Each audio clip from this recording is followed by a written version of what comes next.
प्रमद बर'आ 4 बोसोराव मोननै गोदान खामानि मावदों गोदानै आरो आं बेलेग खामानि नुवाखै। मोनसेया जाहैबाय कारिगावनिफ्राय क'क्राझारसिम गोदानै स्पिड ब्रेकार बानायनाय बे मोनसेया जाहैबाय कारिगावनिफ्राय क'क्राझारसिम थाङोब्ला नोंथांमोनहा प्रमद बर'नि गिदिर मोजां फट' नुगोन, नायनो मोजां।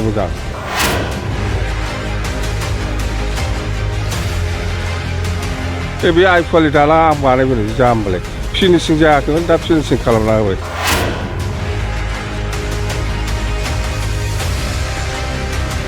जुद्धआ जागोन जोंना कंग्रेस, बिजेपि आरो बिपिएफनि गेजेराव।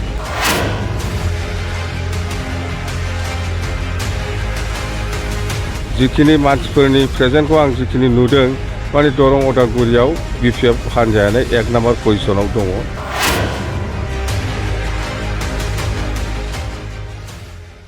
प्रमद बर'निखौ आं बुंबाय थादोंना, प्रमद बर'आ 4 बोसोराव मोननै गोदान खामानि मावदों गोदानै आरो आं बेलेग खामानि नुवाखै। मोनसेया जाहैबाय कारिगावनिफ्राय क'क्राझारसिम गोदानै स्पिड ब्रेकार बानायनाय बे मोनसेया जाहैबाय कारिगावनिफ्राय क'क्राझारसिम थाङोब्ला नोंथांमोनहा प्रमद बर'नि गिदिर मोजां फट' नुगोन, नायनो मोजां। बे मोननै खामानिखौ मावनो हादों। जों बेफोरखौ मावनो हायाखै, दुखुनांथाव बाथ्रा बेनो।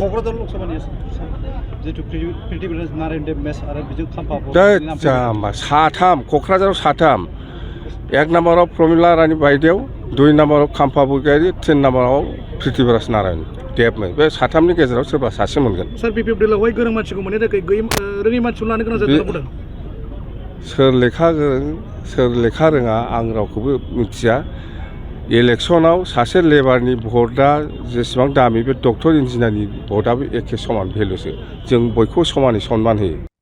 नेपाल होन बा गरखा होन बा बेंगलि बा गार', राभा, राजबंशी, मुस्लिम, नाथजुगि, सुत्रधर, अन्तत' जेसेबां जाथि जनगोष्ठी दं बयबो दिनै बे मिटिङाव ओंखारफैदों जोंखौ सहयोग खालामनो। आं बेखायनो धन्यबाद होदों गासिबो जाथि जनगोष्ठीनि लिडारफोरखौ, जे इसेबां खस्थ' खालामनानै जोंनि बे मिटिङाव फैनायनि थाखाय।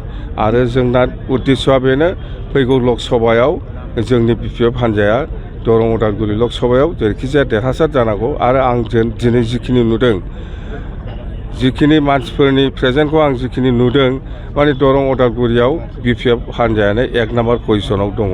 जुद्धआ जागोन जोंना कंग्रेस, बिजेपि आरो बिपिएफनि गेजेराव। बे मोनथाम दोलोनि गेजेराव जुद्ध जागोन। खिन्थु जोंनि पजिशना दा बिपिएफना 1 नाम्बाराव दङ। जोङो 50निफ्राय 1 लाख डिफारेन्सआव जोङो देरहागोन। बिजाथि जोङो जेब्लानाखि इलेक्सन कमिसना इलेक्सन जासिगोन उमुक थारिखनिफ्राय होननानै डिक्लेयार होयो, बिनि साननै उनाव जोङो केन्डिडेटखौ डिक्लेयार होगोन। केन्डिडेटआ दाबो थिग जाथ'वाखै। सार बिपिएफआवहाय मिशन दङब्ला बिपिएफआव मा दङ? बिपिएफना जाहैबाय बिटिसि ओनसोलाव गोजोन, खौसेथि आरो उन्नयन लाखिनायानो जोंनि बेनो मिशन, बेनो बिजन।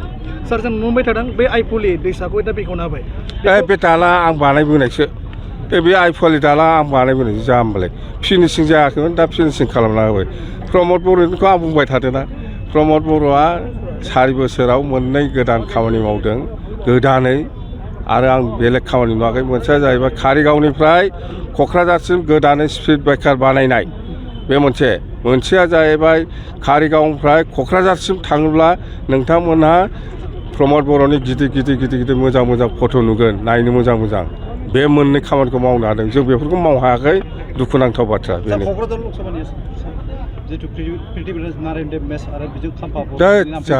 साथाम क'क्राझाराव 1 नाम्बाराव प्रमिला रानी बायदेव, 2 नाम्बाराव खाम्फा बरगयारी, 3 नाम्बाराव प्रिथिबिराज नारायण देबमोन। बे साथामनि गेजेराव सोरबा सासे मोनगोन। सर बिपिएफ दलावहाय गोरों मानसिखौ मोननो थाखाय रोङि मानसिखौ लानो गोनां जादों। सोर लेखा गोरों सोर लेखा रोङा आं रावखौबो मिथिया।